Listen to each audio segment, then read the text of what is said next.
Madame la Présidente, mes chers collègues, ce rapport de la Chambre régionale des comptes présenté aujourd'hui est un bilan qui acte noir sur blanc la solidité de notre situation financière et la réussite de notre politique des mobilités.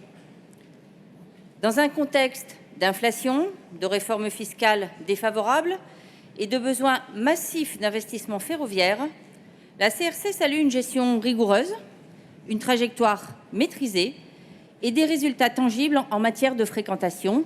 Le cas de Luchon a été évoqué il y a quelques instants. Sur les mobilités, la Chambre le dit clairement. La région exerce pleinement son rôle d'autorité organisatrice. 98% des communautés de communes sont couvertes et la fréquentation ferroviaire a bondi de 68% depuis 2019.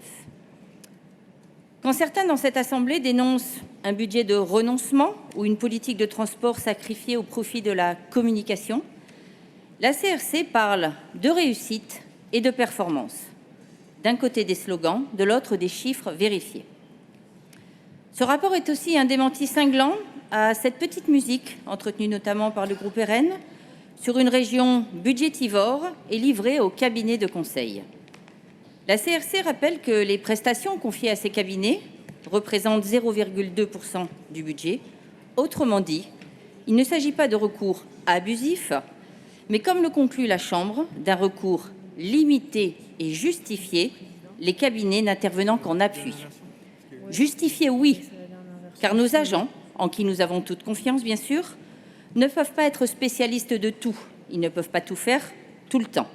Il est simplement normal et au final moins onéreux d'avoir recours ponctuellement à des spécialistes externes pour répondre à des besoins très spécifiques. De plus, la région se met en position d'amélioration continue. 5 des 6 recommandations de la Chambre sont déjà mises en œuvre.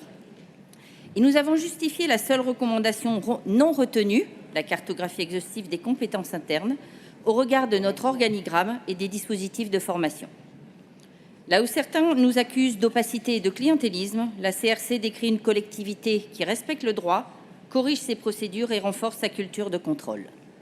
Disons-le avec sérieux, il y a un gouffre entre le récit de faillite permanent, servi séance après séance, et ce que constate la CRC en toute indépendance.